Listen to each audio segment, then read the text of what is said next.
Hola Doc, Hola, ¿cómo Ximena, ¿qué está? tal? Buenas tardes. Muy bien, ¿Sí me escucha? perfectamente. ¿Tú a mí? Aunque estoy bastante ronca, pero bueno. Bueno, Ok, mi Doc. Bueno, le doy la bienvenida a todos los que se están uniendo y a usted también, mi Doc. De verdad es un verdadero placer y un honor que haya aceptado estar aquí. Y nada, me gustaría que se presente para las personas que no le conocen. Estaría chévere que usted pueda dar una pequeña introducción de eso. eh, bueno, pues yo soy Nuria García de la Torre Lobo. Hice la especialidad de endocrinología ya hace,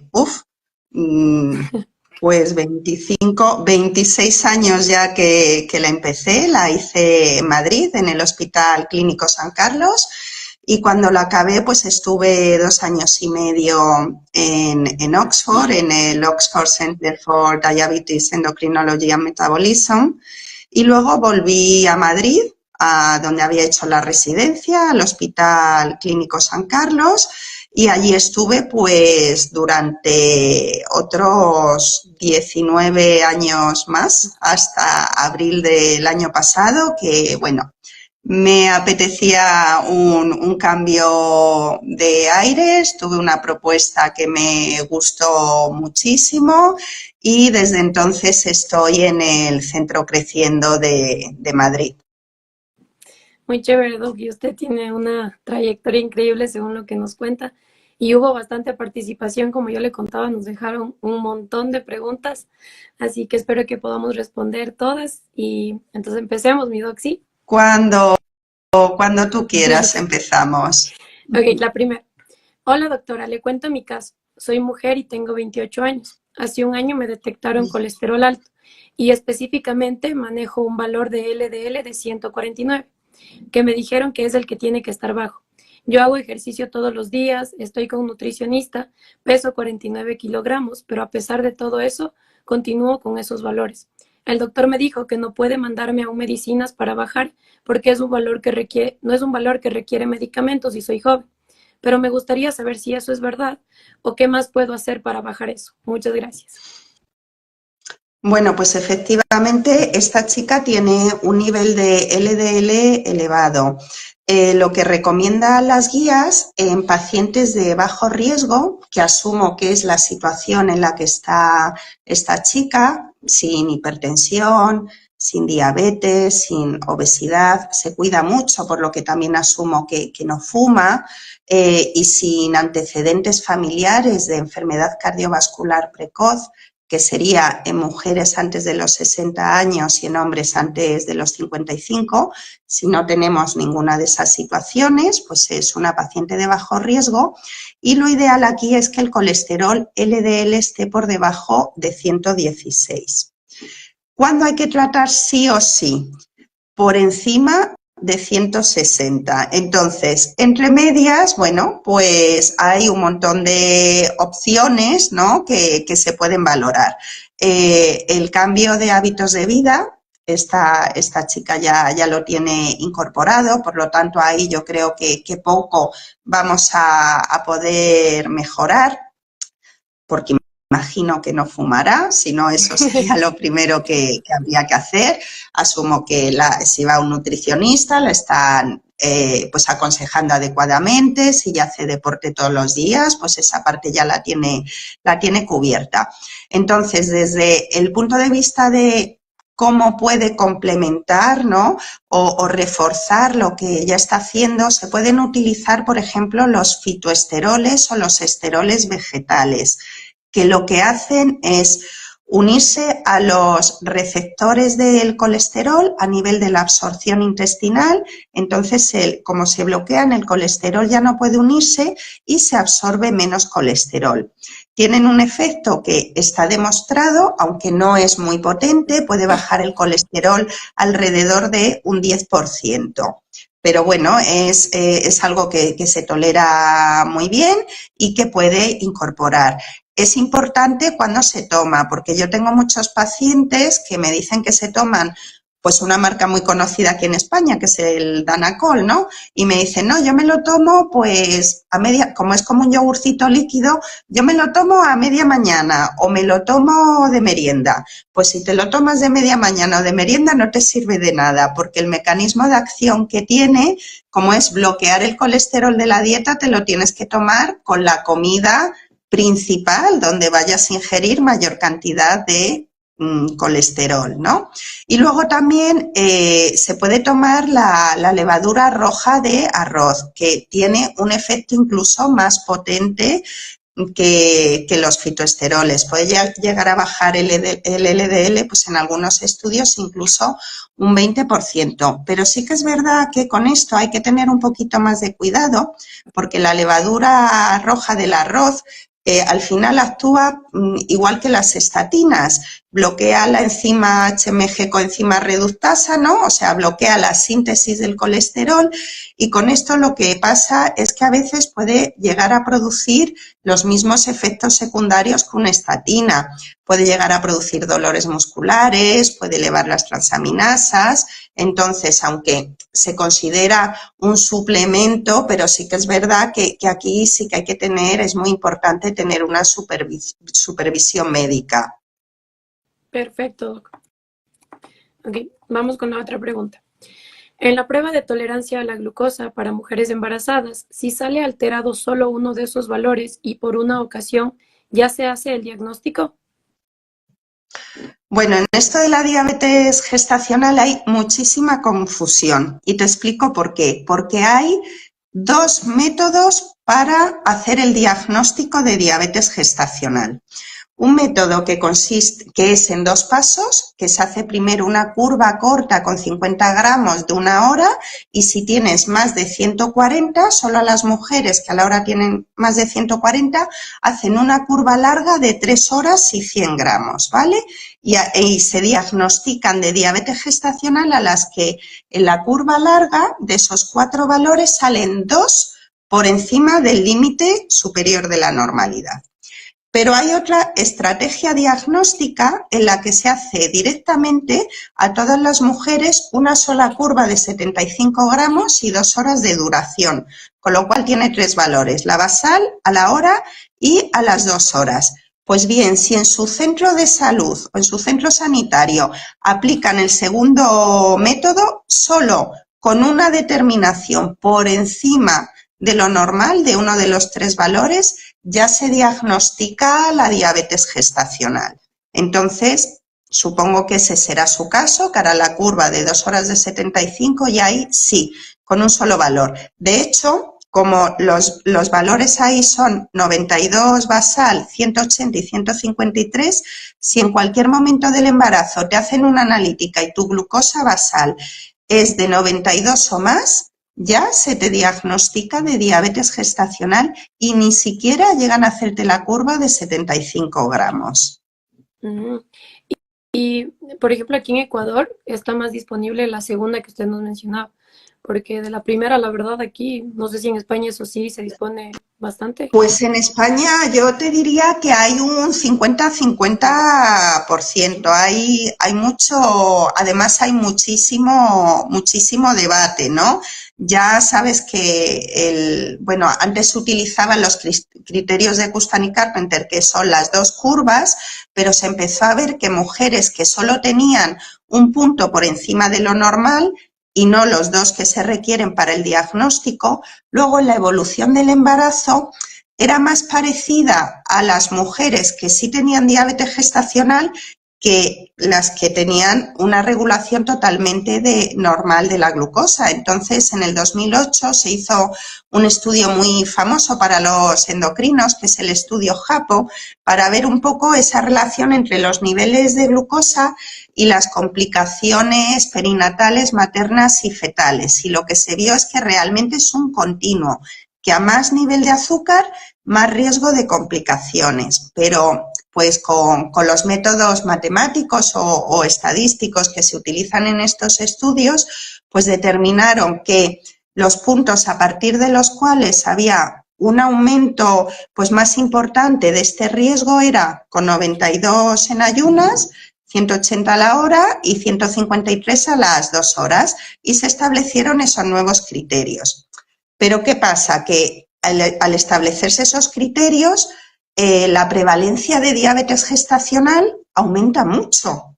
Y claro, pues los detractores dicen que, por un lado, eso tensiona una barbaridad los sistemas sanitarios y que, por otro lado, medicaliza mucho el embarazo y angustia mucho a las mujeres. Y, sin embargo, tenemos la otra parte que defiende estos nuevos criterios, que dice que al fin y al cabo, luego estas mujeres tienen mucho más riesgo de diabetes tipo 2, síndrome metabólico, enfermedad cardiovascular. Entonces, es una ventana de oportunidad única para identificarlas precozmente, y además en el embarazo, como están súper motivadas, pues hacer cambios del estilo de vida, pues realmente no hay que dejar pasar esa oportunidad, porque es un beneficio que le van a sacar luego rentabilidad, ¿no?, a nivel salud durante el resto de su vida. Pero en España hay muchísimo debate y estamos 50-50. Claro, ya, ok. La siguiente. ¿Por qué se hace la prueba de tolerancia a la glucosa entre las semanas 24 y 28? Bueno, pues la diabetes gestacional se produce por una resistencia a la insulina que se da durante el embarazo. Y el mayor responsable de esa resistencia a la insulina es el lactógeno placentario. El lactógeno placentario es una hormona que se segrega en la placenta y va aumentando a lo largo del embarazo. Y cuando está más alta es justo ahí, entre la semana 24 y 28.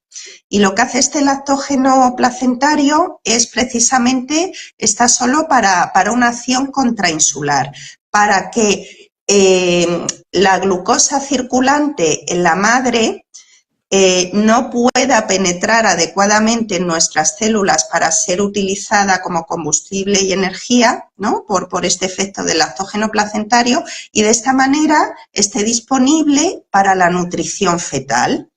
Y como el lactógeno placentario, cuando está más alto y produce más insulinresistencia, es en esta ventana, en estas semanas gestacionales, es por eso que ahí es donde hacemos el diagnóstico y la sobrecarga oral de glucosa.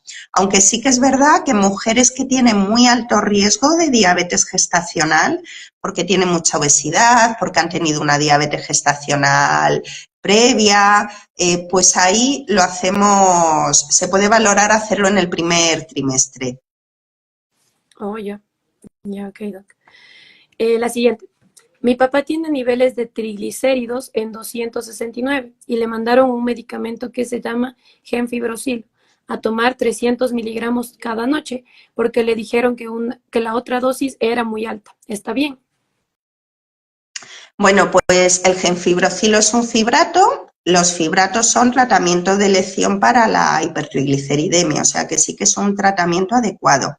Sí que es verdad que con el gemfibrocilo generalmente las dosis de mantenimiento son más altas, pero como tiene algunos efectos secundarios, puede producir miopatía, es decir, dolores musculares, afectación muscular, y yo desconozco todas las características y particularidades de este paciente, pues seguramente por alguna de ellas su médico haya decidido ser prudente, empezar con una dosis bajita, ver qué tal y a partir de ahí pues decidir, también teniendo en cuenta que la hipertrigliceridemia que tiene tampoco es una hipertrigliceridemia muy severa. Entonces, pues ha optado por un tratamiento correcto, empezando con una dosis prudente, cosa que me parece totalmente lógica.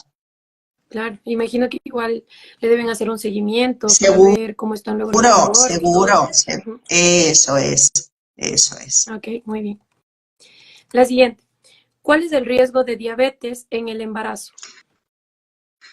Bueno, pues la diabetes gestacional, según los estudios, ¿no? Y porque según las poblaciones, porque hay un factor genético importante, y según el método diagnóstico que se elija, por lo que hemos visto antes. Cuando se hace la curva de 75 gramos, solo un paso, pues ahí la prevalencia es mayor. En general, pues a muy grosso modo, como entre un 10, un 15%. Y luego hay factores que aumentan el riesgo de que se tenga diabetes gestacional. La obesidad es un factor que aumenta el riesgo. La edad materna por encima de 35 años también. Por eso cada vez hay más diabetes gestacional, porque cada vez hay más obesidad y cada vez pues acabamos retrasando más la maternidad. Luego también si hay antecedentes familiares de diabetes tipo 2 hay más riesgo. Si ya hemos tenido diabetes gestacional en un embarazo anterior o aunque no se nos haya diagnosticado, se sospecha porque hayamos tenido un bebé que pese más de 4 kilos, o también si tenemos una situación de resistencia a la insulina previa, como por ejemplo un síndrome de ovario poliquístico, esto también aumenta el riesgo. Y luego el factor genético es importante y hay ciertas etnias que tienen más riesgo, pues mujeres norteafricanas, del sudeste asiático y también las latinoamericanas pues tienen más riesgo de diabetes gestacional que por ejemplo las caucásicas. Y yo creo que por eso también es importante que haya prevención, que planifiquen estos pacientes súper bien antes de embarazarse. Absolutamente, absolutamente, porque además está demostradísimo que los hábitos previos pues determinan el riesgo de desarrollo de diabetes gestacional y luego también el cuidado durante la gestación. Todo esto, aunque es verdad que absolutamente todo no lo podemos controlar, el factor genético no lo podemos controlar, los factores fisiológicos que aumentan la resistencia a la insulina no lo podemos controlar. Si te quedas embarazada a cierta edad, pues los años que tienes son los que tienes, pero hay un factor externo ambiental importantísimo sobre el que sí tenemos control. Entonces, vamos, totalmente de acuerdo contigo, Ximena. Sí, sí. Modificar los factores de riesgo modificables. Esa sería la clave. Ok. La siguiente. ¿Cuáles son las causas de hipercortisolismo? ¿Se podría ver afectada solo la presión arterial o hay mayores repercusiones en la persona que lo padece? Vale. Con esto del hipercortisolismo voy a hacer primero una aclaración. Vamos a hablar de lo que es hipercortisolismo definido en términos endocrinológicos. No esto que dice la gente, no, que como estoy estresada, mis niveles de cortisol están elevados, que es verdad que ahí pues se rompe el ritmo circadiano y cuando tiene que estar bajo no baja, pero nos movemos en términos absolutos dentro de unos rangos que están dentro de la normalidad, ¿no? Si es un hipercortisolismo franco, pues las causas pueden ser externas, que es básicamente que tomes cualquier tratamiento esteroideo con corticosteroides, que pueden ser incluso cremas porque se absorben muy bien de tiempo prolongado, de manera prolongada, o causas endógenas. Las causas endógenas son tumorales y los tumores pueden ser de varios tipos. Tenemos el eje que regula el cortisol, que es la hipófisis, que segrega una hormona que es la CTH, que estimula las glándulas suprarrenales que están encima de los riñones a que segreguen cortisol. Entonces, los tumores tanto de la hipófisis, que aumentan el estímulo a las adrenales, como propiamente de las glándulas adrenales que segregan el cortisol, pues dan un hipercortisolismo. Esas son la mayoría, gran mayoría de los casos. Luego hay algunos tumores malignos que pueden tener una secreción ectópica, se llama, porque no les corresponde segregar eso, pero lo segregan, de ACTH, que es el estímulo de la hipófisis, pero que alguna vez lo segrega algún otro tipo de tumor, como algunos cánceres de pulmón, por ejemplo. Y eso también puede dar lugar a un exceso de cortisol. Cuando hay un exceso de cortisol, los efectos son a múltiples niveles. No es solo la tensión, puede elevarse la tensión, puede elevarse también la glucosa, hay una atrofia muscular en las extremidades y, sin embargo, se acumula la grasa muy a nivel troncular. En las mujeres puede haber alteraciones menstruales, hay osteoporosis también, se favorece la aparición de osteoporosis, hay una debilidad muscular, una debilidad capilar que hace que salgan hematomas y venitas en la piel, puede aparecer acné, más vello, o sea que las repercusiones también a nivel de salud mental, pues puede haber más depresión, más ansiedad, cansancio, apatía, a múltiples niveles son las repercusiones. Y algo que mencionaba súper importante sobre las cremas que tienen corticoides tópicos. Al menos aquí en Ecuador es muy frecuente, yo lo veo eso a diario, la automedicación de este tipo de cremas, y que incluso aquí, al menos aquí en Ecuador, son formulaciones que tienen corticoides de alta potencia, ejemplo, betametason, y que ellos se ponen como que fuera crema hidratante y por largos periodos le cortan de golpe y no saben que es un corticoide de alta potencia y que se debería manejar igual que un oral, o sea, un novio oral y así. O sea, la automedicación, al menos aquí en Ecuador, es fuertísima con estos corticoides tópicos.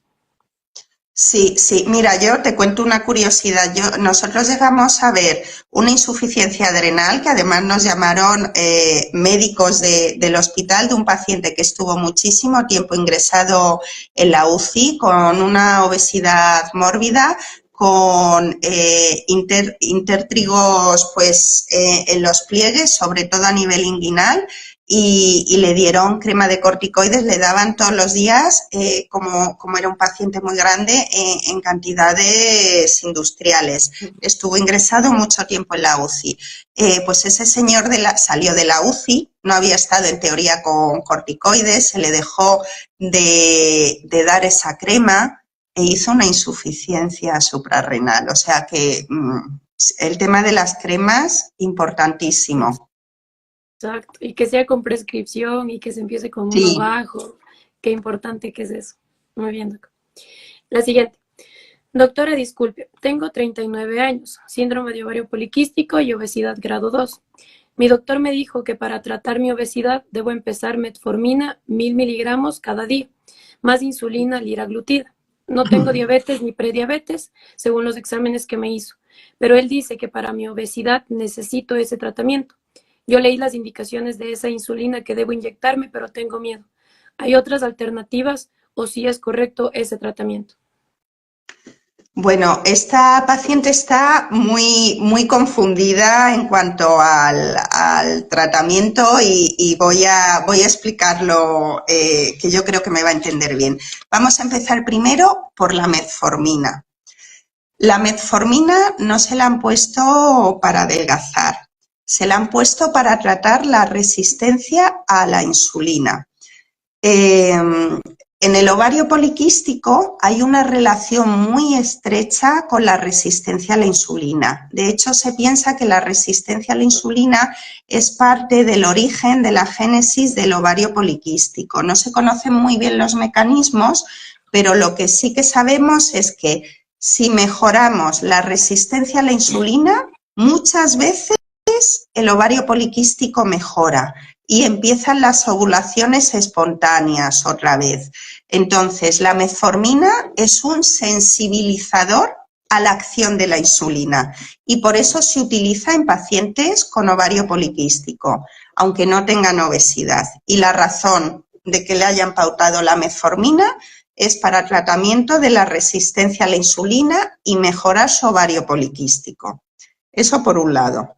Y luego, por otro lado, le han puesto tratamiento con liraglutide, que no es insulina. Aunque sea inyectado, no es insulina. El liraglutide tiene varios efectos. Un efecto es a nivel cerebral. se une a los receptores cerebrales y quita el hambre a nivel central, este hambre que tenemos muchas veces por ansiedad, ¿no? Pues eso lo controla fenomenal este grupo de fármacos, que son los agonistas de receptor de GLP-1, como el liraglutide. Luego también se une a receptores en todo el tubo digestivo, enlenteciendo el tránsito. Hace que el vaciado gástrico del estómago sea mucho más lento y entonces también por una cuestión física nos saciamos enseguida porque el estómago vacía más lento. Y luego además tiene un efecto sobre los receptores en el páncreas, favoreciendo la secreción de insulina solo cuando hay niveles elevados de glucosa, ¿de acuerdo? Con lo cual no es una insulina. Una de sus acciones es favorecer la secreción de insulina endógena nuestra, pero eso no es insulina. Y se lo han puesto para el tratamiento de la obesidad, pero es que además, si tratamos la obesidad y baja peso, va a mejorar su sensibilidad a la insulina, porque la principal razón de que aumente la resistencia a la insulina es el exceso de grasa. ¿De acuerdo? Con lo cual es un tratamiento totalmente adecuado que está atacando el problema desde distintos frentes para que al final el resultado sea mejor. Perfecto. Y ahí yo tengo una duda. Por ejemplo, en este caso, como la paciente mencionaba que ella estaba asustada o sea, me imagino que obviamente que no le explicaron tan bien como usted acaba de explicar, y eso también genera confusión en los pacientes. A veces no se les explica tan bien y yo también me asustara si no conozco eso. Pero en este caso, por ejemplo, si ella no se quiere inyectar, ¿se podría a lo mejor empezar con nutricionista, dieta, algunas otras alternativas previo a? O si es por la obesidad tipo 2, empezar ya con la Bueno, es que eso no es negociable. Yo he dado ya, por supuesto, que eso hay que hacerlo, porque además cuando se utilizan estos fármacos que son eficaces, si tú luego no haces el trabajo de fondo de aprender a comer y de coger unos hábitos de actividad física, cuando te quiten ese freno químico, vas a volver a lo de antes. Entonces, esto no es en sustitución, esta medicación no es en sustitución de mejoría de unos hábitos de vida. Eso hay que hacerlo sí o sí, no negociable. Y nunca, nunca, nunca un tratamiento farmacológico va a sustituir eso. Nunca. Perfecto. Eso me pareció importante aclarar porque sí. Yo le hablo desde la perspectiva aquí de Ecuador. Es bastante complicado, lo tengo en experiencia de mis pacientes, que inicien y que sepan la importancia de un estilo de vida saludable, alimentación, ejercicio, que para ellos es lo último. Ellos si tienen y ya le dieron una respuesta en forma de medicamento, ya está. Pero es importante eso, los cambios en el estilo de vida, que si no los complementa con todo lo demás, es que es complicado. Claro, porque además los cambios del estilo de vida, como dice su nombre, son para mejorarte globalmente la vida. Te mejoran el sueño, te mejoran el ánimo, te mejoran la cognición, te mejoran el sistema inmune, te mejoran todo. Entonces, no hay que ser tan estrecho de miras, ¿no? Y hay que aplicar un tratamiento amplio que nos va a ofrecer beneficios en todo, no la patología concreta que estemos tratando. Perfecto, Doc. La siguiente. ¿Cómo se trata el hipotiroidismo subclínico? Vale. El hipotiroidismo subclínico se trata con tratamiento sustitutivo con hormona tiroidea, con levotiroxina. Ese es el tratamiento. Otra cosa distinta es si tenemos que tratar o no todos los hipotiroidismos subclínicos, porque hay algunos que no tratamos. ¿Cuándo hay que tratar? Pues hay que tratar si la TSH está por encima de 10, hay que tratar siempre. Si está entre el rango de la normalidad y 10, pues tratamos si son niños. si son mujeres embarazadas o mujeres que estén buscando embarazo, porque es muy importante tener un nivel adecuado de hormonas tiroideas para el desarrollo neurológico del feto. También ponemos tratamiento si ya hay anticuerpos antiperoxidasa o antitiroglobulina positivos, porque sabemos que hay mucha posibilidad de progresión a más. También si hay nódulos tiroideos o si hay un bocio, porque no queremos que esa TSH alta esté ahí estimulando las células foliculares. Y también a veces, pues, si hay una sintomatología muy sugerente de hipotiroidismo, aunque ya sabemos que los síntomas son tan inespecíficos que muchas veces no sabemos por qué aparecen, pero bueno, es razonable poner tratamiento para ver si conseguimos una mejoría de estos síntomas. Ok, perfecto. La siguiente. ¿Cuánto tiempo debe mantenerse el uso de sulfonilurias en caso de no alcanzar metas con metformina? Bueno, vamos a ver. La diabetes tipo 2 es una enfermedad crónica y como toda enfermedad crónica, el tratamiento debe ser crónico.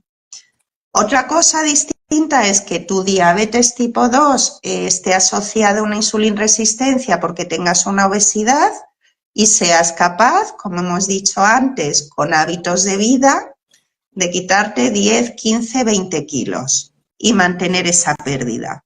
Pues si eres capaz de hacer eso, claro que el tratamiento se desescala e incluso hay veces que se puede llegar a suspender.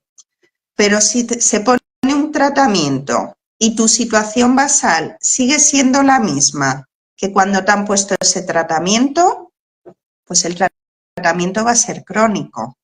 Los antidiabéticos orales no se ponen en la diabetes temporalmente. De hecho, desgraciadamente, lo que ocurre en la gran mayoría de los casos es que hay que ir escalando, ¿eh?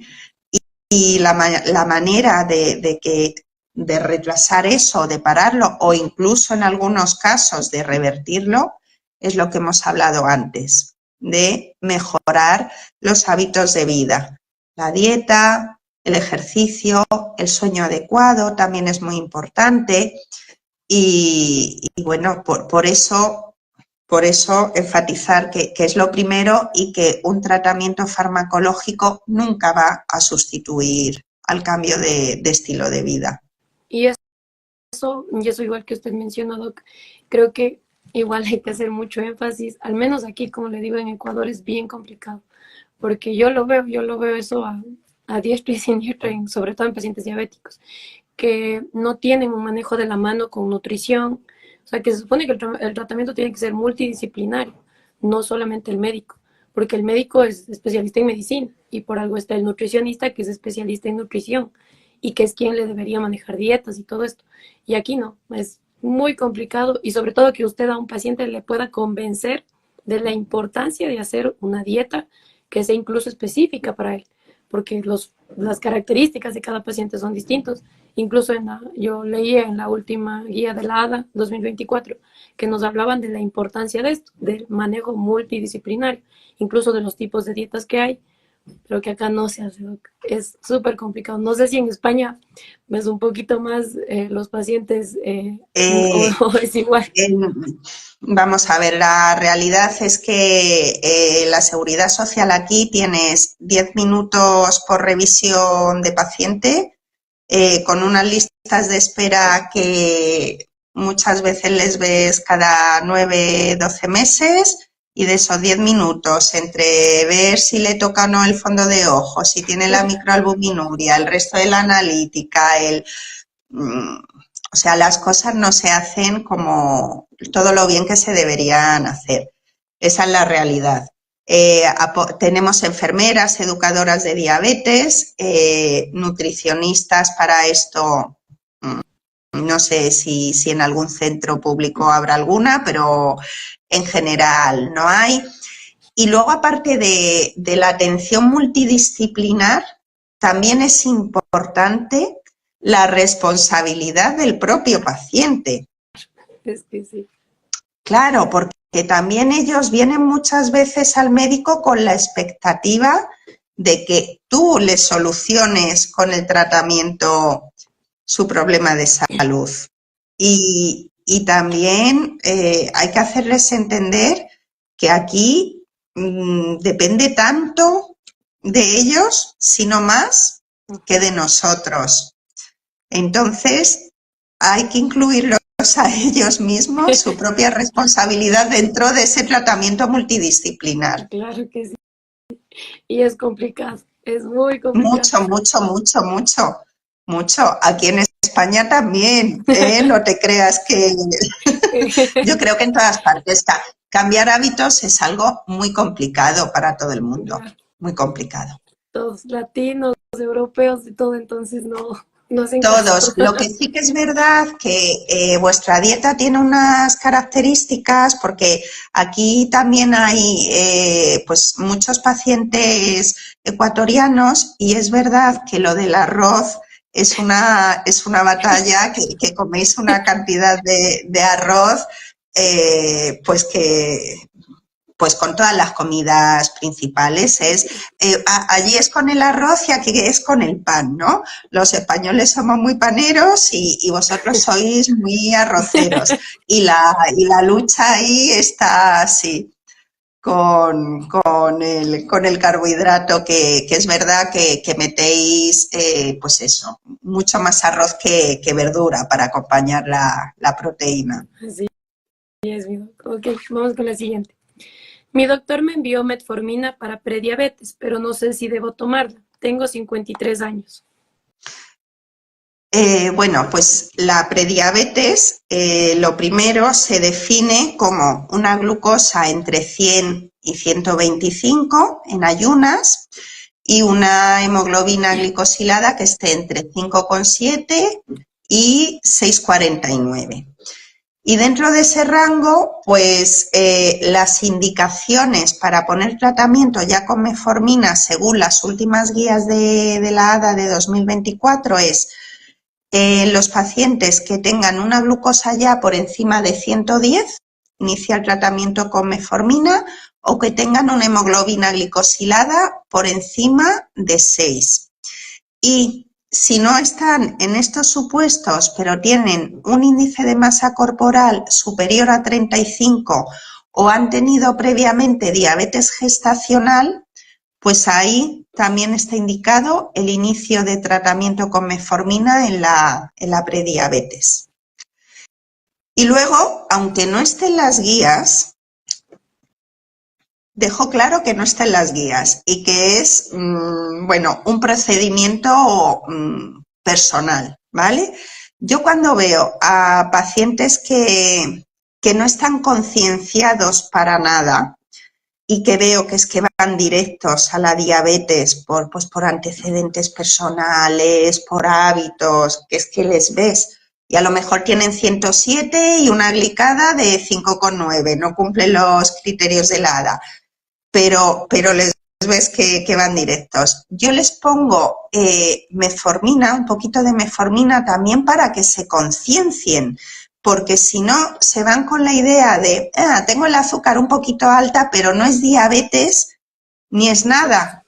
Y entonces lo utilizo a veces como herramienta de concienciación.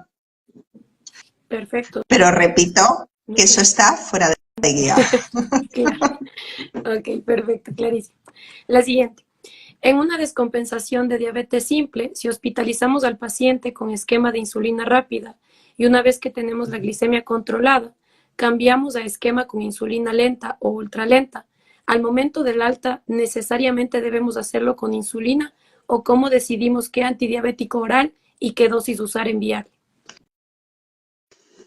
Bueno, esta pregunta tan amplia no es muy difícil de responder, pero vamos a la pregunta de si siempre se tienen que ir a casa con insulina. Siempre no. Si es un paciente que cuando ya está para irse de alta está con su dosis de basal y es bajita, 12, 14, 16 unidades, ya se ha resuelto el motivo por el que tuvo la descompensación y vemos que ese paciente previo al ingreso con su tratamiento con antidiabéticos orales tenía muy buen control, pues se vuelve a casa con el tratamiento que tenía previo al ingreso, y para eso está también luego el autoanálisis para los perfiles glucémicos para ver qué tal va. Ahora bien, si es un paciente que en el hospital ha requerido dosis altas de insulina y que vemos que previo al ingreso con su tratamiento con antidiabéticos orales tenía ya un mal control, pues ahí sí que no me planteo quitarle la insulina, ¿eh? Entonces la decisión pues es que depende mucho de cada caso y la pregunta de ¿y con qué antidiabético y a qué dosis le mando a casa? Pues es que depende de las características, lógicamente, del paciente para poner un antidiabético u otro, y la dosis pues depende de los niveles glucémicos que esté presentando, ¿eh? Entonces, bueno, pues con algo tan genérico no puedo afinar más. Claro. Es más individualizado en este caso. Claro. Perfecto. Ok, vamos con la siguiente. ¿Podría hablar sobre la forma correcta de dosificar insulina subcutánea cuando se empieza el manejo en un paciente insulino dependiente? Vale, pues imagino que la pregunta se refiere a insulinizar, empezar con insulina en un paciente con diabetes tipo 2, pues ahí lo habitual es empezar con la insulina basal. Y cuando ponemos una dosis de insulina basal, el cálculo se hace a razón de 0,1 a 0,2 unidades por kilogramo de peso y día. En función de que decidimos si más cerca de 0,1 o 0,15 o 0,2, pues en función de los niveles de glucosa que tenga. Si se nos están escapando un poquito porque estamos muy encima y en cuanto ya se deteriora vemos decidimos intensificar, pues ahí 0,1. Si el paciente lógicamente viene ya con niveles de glucemia de 300, pues ahí empezamos con 0,2. ¿De acuerdo? Generalmente la insulina basal se pone por la noche, sobre todo si son las que tengan una acción más corta, pues la Detemir, la Glargina 100, NPH, no sé si en Ecuador se sigue utilizando o no, pero esas se suelen poner por la noche, y luego ya las que son de muy larga duración, pues como la de Gludec o la Glargina U300, pues esas da un poco igual la hora porque cubren perfectamente las 24 horas. Y bueno, pues lo que se hace es ir ajustando con la glucosa en ayunas, y generalmente se va subiendo de 2 en 2 o de 4 en 4 si las glucosas ya son más elevadas. Es importante saber los tiempos de aumento de dosis según el tipo de insulina. Si tú tienes una NPH o una Levemir que duran menos, Levemir, que es el nombre comercial de Detemir, insulina Detemir, pues ahí sí que puedes ir subiendo dosis de la basal todos los días. Si ya estás con una Glargina 100 que dura un poquito más, pues dejar un par de días de margen, y con los análogos ultralentos, con la de Gludec o la Glargina 300, pues ahí sí que hay que esperar 3 o 4 días desde que subes hasta volver a subir, porque si vas subiendo todos los días un poquito te puedes encontrar al quinto o sexto día con una hipoglucemia tremenda, ¿no? Entonces ahí pues respetar los tiempos de titulación. Y luego, bueno, pues si las postprandiales después de controlar la basal están fuera de rango, pues ya empezamos a poner insulinas rápidas antes de la comida que corresponda. Y lo que hay que tener también en cuenta es que y ahí solemos empezar con 4 unidades de inicio y luego ya ir ajustando. Lo que hay que tener en cuenta es que si empezamos con insulina rápida antes de la cena y la basal la tenemos ya más o menos controlada, pues ahí a lo mejor hay que bajar un poquitín de la basal cuando añadamos la rápida de la cena para que el paciente no llegue demasiado justo o incluso con hipoglucemia a la mañana. Perfecto, doc. La siguiente. ¿Cuál es el tratamiento de diabetes gestacional? Bueno, aquí también hay un poquito de debate, no en España, porque en España utilizamos la insulina, que es lo que se recomienda de primera elección por la ADA, y no utilizamos ningún otro tratamiento. Pero es verdad que hay muchos países que utilizan la metformina. ¿Y por qué aquí en España no se utiliza? Pues porque hay estudios que ven que los recién nacidos, cuando se utiliza metformina, tienen tendencia a nacer un poco más pequeñitos, y esto lo que da lugar es que luego haya una compensación en el crecimiento postnatal, y cuando estos niños se estudian, esto además hay varios estudios que lo confirman los datos de uno a otro, cuando se les estudia pues entre 5 o 10 años o luego en la preadolescencia, se ven que estos niños, hijos de madres con diabetes gestacional tratadas con metformina, tienen mayor índice de masa corporal, mayor cantidad de grasa y más resistencia a la insulina que los hijos de madres con diabetes gestacional que fueron tratadas con insulina. Entonces, aquí se utiliza solo la insulina, pero vamos, soy consciente de que en muchos otros sitios se utiliza metformina. Y aquí en esto me surge la duda, ¿se inician todas las pacientes independientemente del hallazgo diagnóstico? Porque, por ejemplo, aquí también he visto que empiezan con... No. Ay, ajá. No, aquí, de hecho, aquí, bueno, yo es que te voy a dar datos concretos porque es que yo llevo 10 años investigando y publicando sobre diabetes gestacional, entonces es mi pasión. Aquí en España, pues 20 y algo, ¿no? Pues entre los estudios que hemos hecho nosotros a lo largo de los años, entre un 21 y un 27% de las pacientes acaban con insulina. Aquí se pone la insulina solo cuando se hacen los perfiles glucémicos, y los criterios de insulinización son una basal, una glucosa en ayunas por encima de 95, a la hora, si se hacen los perfiles a la hora, por encima de 140, o si se hacen a las 2 horas por encima de 120. Aquí en casi todas partes es antes y a la hora, entonces manejamos 95 y 140. Y tienen que estar elevados por encima de estas cifras en más del 50% de los casos en la misma comida. Es decir, te viene la paciente a la consulta con 5 perfiles. Y a lo mejor tiene 3 cifras de más de 140, pero una es en el desayuno y 2 en la comida. Ahí no insulinizas. Pero si te viene con 3 determinaciones de 1 hora de después de la comida al mediodía por encima de 140, pues ahí ya pones insulina rápida antes de la comida del mediodía. ¿Vale? O sea que casi todas las pacientes se controlan con dieta y actividad física, más del 70%. Eso es importantísimo. Y sobre todo también con seguimiento, ¿no? Porque estos pacientes tienen que tener muchísimo seguimiento. Estas pacientes hay que verlas semanalmente, sobre todo si haces cualquier cambio, porque claro, como se exigen unos criterios tan estrictos, tú cuanto más estricto seas tratando, también más fácil es tener una hipoglucemia. Y además, al final la diabetes gestacional son 12 semanas. Pues 12 semanas que hay que hacerlo bien, que hay que estar encima y hacer las cosas como se deben hacer. Ok, perfecto. La siguiente.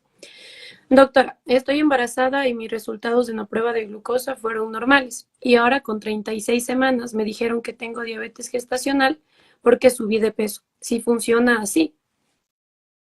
Pues lo que te he comentado antes, en la curva, que ahora ya sé que eso yo no lo sabía, que en Ecuador ya tenéis clarísimo que es la curva de 75 gramos con 3 puntos, ahí con un solo punto ya es diagnóstico. como los 3 puntos es glucosa basal a la hora y a las 2 horas, pues si la basal, que es cualquier glucosa en ayunas, es igual o superior a 92, pues ya tienes el diagnóstico. Yo imagino que a esta mujer lo que le ha pasado es que a lo largo de su embarazo le saldría la curva bien, pero luego en una analítica posterior que se ha hecho basal, la glucosa en ayunas le ha salido de 92 o superior. Y entonces ya la han diagnosticado de diabetes gestacional. Y efectivamente una ganancia de peso gestacional por encima de lo que se debe favorece la aparición de diabetes gestacional, porque la grasa, lo que hemos comentado antes, favorece la resistencia a la insulina. Claro, ok. Ya, la siguiente. ¿Cuál es el tratamiento de elección para cada tipo de diabetes? Bueno, pues para la diabetes tipo 1, insulina. Ahí acabamos pronto. En la tipo 2, la verdad es que se ha abierto mucho el abanico en los últimos años y ahora se individualiza mucho las características del paciente para elegir una u otra, porque antes empezamos todos con metformina y luego ya vamos viendo, pero eso ha cambiado en los últimos años. Entonces tú tienes que ver primero cuál es tu objetivo principal con el paciente que tienes delante. Si es un paciente que tiene enfermedad aterosclerótica, ese es el foco, porque al final de lo que se trata es de disminuir morbimortalidad global, ¿no? Entonces, si tiene una enfermedad aterosclerótica, tienes que empezar con inhibidores de SGLT2, según dicen las guías, ¿vale? Que luego, pues los recursos en cada sitio, pero las guías te dicen inhibidores de SGLT2 o agonistas del receptor de GLP-1. Si empiezas con uno y necesitas intensificar, intensificas con el otro. Esos dos tratamientos van a la par. Si es un paciente que es cardiópata, pero su principal problema es insuficiencia cardíaca, ahí está claro, inhibidores de SGLT2. Si el paciente tiene enfermedad renal, también, y SGLT2. Si tú lo que quieres es bajar glucemias quieres en todos, pero tu objetivo principal, porque es lo que más impacto va a tener beneficiando la salud de ese paciente, es bajar glucemias, pues ahí ya metformina y algo más, porque ya cada vez está más claro que hay que hacer un tratamiento combinado de inicio, sobre todo ahora que tenemos tratamientos que el riesgo de hipoglucemia es muy bajo, con lo cual podemos empezar a niveles inferiores sin riesgo de hipoglucemia. Y la metformina, según las características del paciente, ya la puedes combinar con cualquier grupo terapéutico que quieras, pues con inhibidores de DPP4, sulfonilureas. Es verdad que aquí en España ya es muy raro que se utilicen, no se suelen utilizar.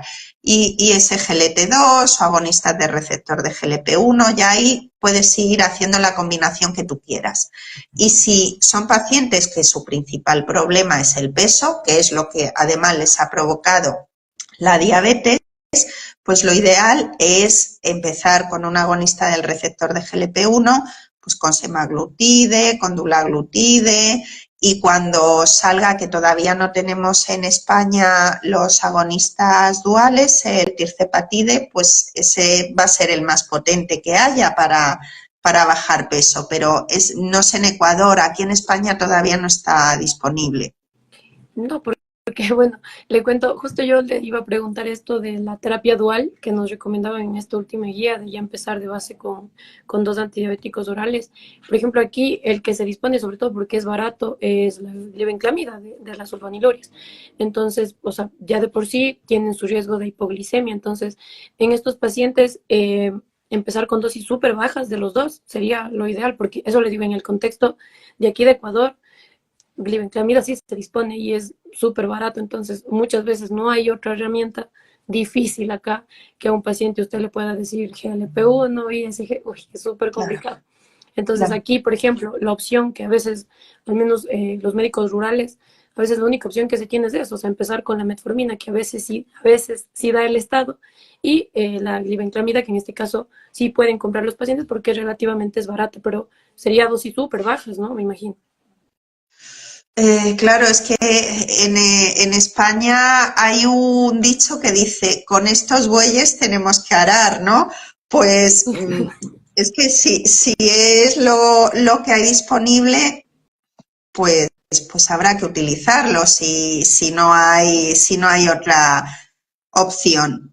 Pero desde el punto de vista de la fisiopatología de la diabetes, pues no es lo mejor por lo que hablamos de las hipoglucemias y porque además ayudan a los pacientes a ganar peso. Entonces es remar contra corriente, porque lo que queremos hacer es el origen, ¿no? Que es la insulinresistencia muchas veces derivada del exceso de peso, es ir a tratar de raíz, ¿no? Y con las sulfonilureas no llegamos a la raíz, ¿no? De hecho, muchas veces se acelera ese agotamiento pancreático, ¿no? Con el efecto de las sulfonilureas aumentando la secreción insulínica.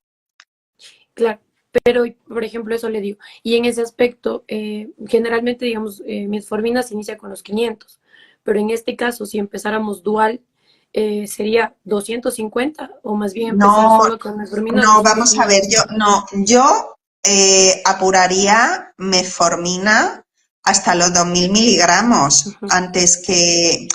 ¿Y por qué te digo esto? Porque la metformina te sensibiliza a la insulina. ujú. Entonces, la insulina que tu páncreas produce va a hacer efecto y no tiene, vamos a ver, explico rápidamente la evolución de la diabetes tipo 2. Como hay una resistencia a la insulina, el páncreas para vencer eso lo que hace es producir más insulina y producir más insulina, porque aunque funcione poco, si pone mucha insulina, pues al final acaba haciendo su acción. Lo que pasa que si tú prolongas esto en el tiempo y tienes al pobre páncreas ahí, venga a secretar insulina, al final claudica, se agota y las células productoras de insulina acaban muriendo de agotamiento y cuando ya están muertas ya no hay fármaco que las estimule y tienes que poner insulina en la diabetes tipo 2. Las sulfonilureas aumentan esa secreción de insulina, con lo cual al final acaban favoreciendo ese agotamiento pancreático y de células pancreáticas que producen insulina que acaben muriendo. Sin embargo, la metformina no aumenta la secreción de insulina. La metformina sensibiliza la acción de la insulina, con lo cual el páncreas no tiene que producir tanta insulina y va a estar más protegido. Esas células que producen insulina se van a preservar más tiempo. Entonces, para mí, clarísimamente, apurar el máximo de dosis de metformina antes que meter una sulfonilurea. Y cuando sea necesaria, si no tenéis otra opción, se mete, por supuesto que hay que tratar la hiperglucemia del paciente, pero desde el punto de vista de la fisiopatología tiene muchísimo más sentido apurar hasta el máximo la dosis de metformina. Claro. Entonces, en nuestro contexto, 1000 veces la monoterapia con metformina. Claro, es que, vamos a ver, los estudios que han dado lugar a terapia dual, yo creo que el que marcó la diferencia, yo creo que se llama Verify, si mal no recuerdo, que es uno que se hizo con vildagliptina en Reino Unido, donde vio que los pacientes tenían, si empezaban, eran pacientes, porque las terapias duales siempre se ponían cuando el paciente estaba más avanzado, ¿no?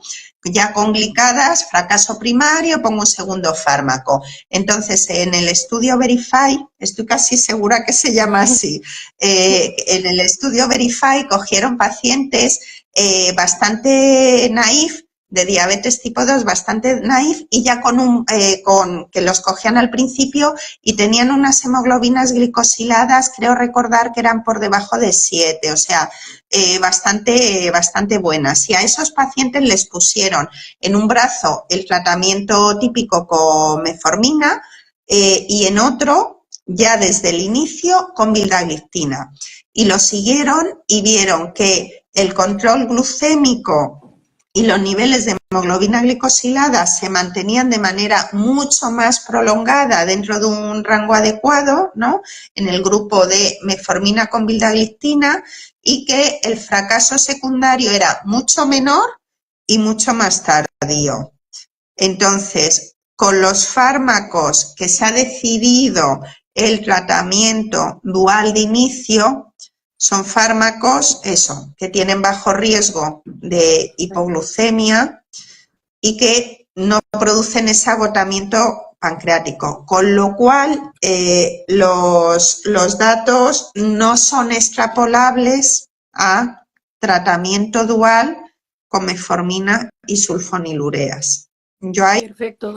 en lugar de dosis bajitas de los dos, metformina, todo lo que tolere hasta 2000, vamos, si lo tolera el paciente, y luego ya si con eso no es suficiente, plantearía sulfonilureas. ¿Que hay otras opciones? Pues entonces sí, tratamiento dual desde el inicio.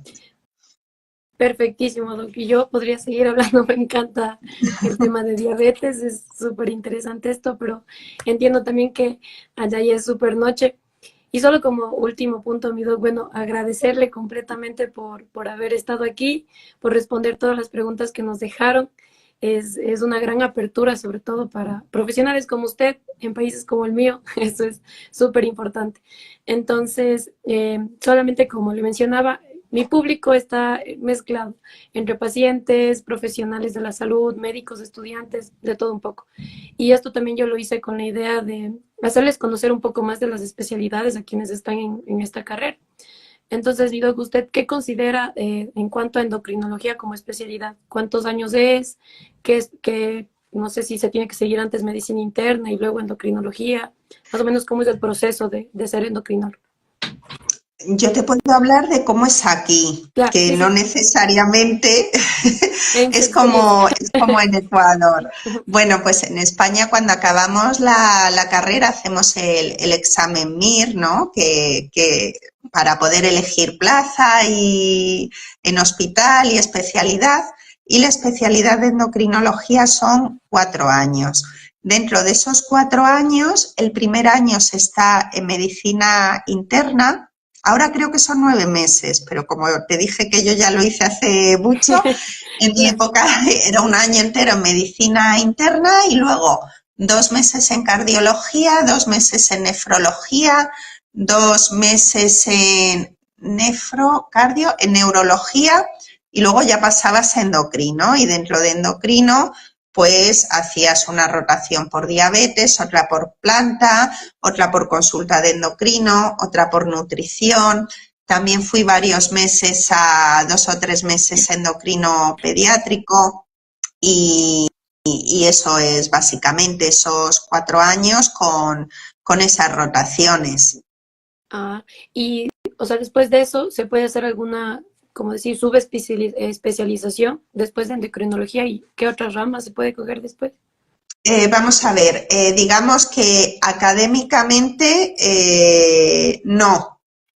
Otra cosa es que luego tú en el centro que estés, pues ya empieces a hacer práctica clínica de algo determinado, ¿de acuerdo? Pero una vez que tú acabas la residencia, no hay un programa público oficial, llamémosle, para hacer una subespecialidad. Pero luego cada uno, pues hay gente que se dedica al tema de nutrición hospitalaria o al tema de diabetes, pero no necesitas hacer una formación formal más allá de esto que te he dicho para obtener otro título. Mm, ya, perfecto, mi doc. Bueno, eso, doc, estoy totalmente agradecida nuevamente por haber aceptado estar aquí. Respondimos creo que todas las preguntas, una que otra que Sí, quedó ahí, pero eso, mi doc. Gracias sí. nuevamente y espero que Ximena, ¿Te podría pedir un Diga. favor enorme? Sí. Vamos a ver. Bueno, ya te he contado que a mí lo que más me gusta es la diabetes gestacional. Entonces, bueno, yo vi hace un tiempo, después de escribir muchos artículos, que hay mucha literatura médica, pero apenas hay nada para pacientes, nada escrito para pacientes. Hay mucho desconocimiento y además en un momento que la mujer es... Jolines, se angustia mucho por el miedo de que les pueda pasar algo a su bebé. Entonces decidí escribir un libro sobre diabetes gestacional para pacientes, pues donde explicó todo, lo que es, por qué les pasa a unas mujeres sí, otras no, las consecuencias que puede tener, cómo se diagnostica, cómo se hace el control, todo sobre la dieta, el ejercicio, el sueño, la suplementación, todo lo que está en sus manos para que ellas puedan hacer. Cuando ya pasa de lo que está bajo su control y ponemos la insulina, cómo se pauta, cómo se ajusta, cómo se hacen los perfiles, cómo debe ser luego el seguimiento posparto, porque eso no acaba con el parto, porque hay mayor riesgo a largo plazo de diabetes tipo 2, síndrome metabólico, enfermedad cardiovascular, la lactancia, todo eso lo cuento. El libro está a puntito de salir, entonces si me dejas un minutito Sí, para... perfecto. Mejor, gracias. Aprovecho, bueno, sale con está aquí porque está en la muestra que me han mandado de prueba, pero el libro se llama Que el azúcar no te amargue el embarazo, ¿no? Y va a salir seguramente a finales de febrero y se comprará en Amazon, con lo cual se puede comprar desde cualquier parte del mundo. Y bueno, pues lo he hecho con todo el cariño, esperando que sea útil, porque es verdad que las pacientes vienen con mucha angustia y mucho agobio a la consulta, ¿no? Es un momento de mucha vulnerabilidad emocional y les faltan herramientas a las pacientes para ellas poder conocer más, saber más y que eso les dé tranquilidad. Buenísimo, Doc, mejor. Gracias también por poder promocionarlo aquí. Como yo le explicaba, a mí me parece que hay una falta de saber este tipo de temas, al menos aquí en mi país es complicado. En general, diabetes gestacional, en general, diabetes es un tema que parece que se conoce, pero no. Es tan frecuente, pero no se conocen muchos flancos y sobre todo de diabetes gestacional. Entonces, apenas salga, Doc, ojalá yo también ya pueda tenerlo acá para poder revisarlo. Y eso, Doc. Bueno, muchísimas gracias de nuevo, mi Doc. Muchísimas gracias a ti, Ximena. Muchísimas Sí, gracias. espero que podamos hacer alguna otra cosita más adelante, incluso con todo esto que usted me menciona de diabetes gestacional, se podría ahondar un poco más en este tema que a lo mejor hay más desconocimiento, pero Sí, sí, sí, sí. perfecto, Doc. Yo Gracias. absolutamente dispuesta a hacer un monográfico de diabetes gestacional cuando tú quieras. Perfecto, mi Doc. Entonces, cuídese bastante. Gracias a todas las personas que estuvieron acá también conectadas. Y eso, un abrazo grande a usted, mi Un Doc. Cuídese. beso, adiós, Ximena, Chao, mi Doc. adiós. Cuídese. Chao.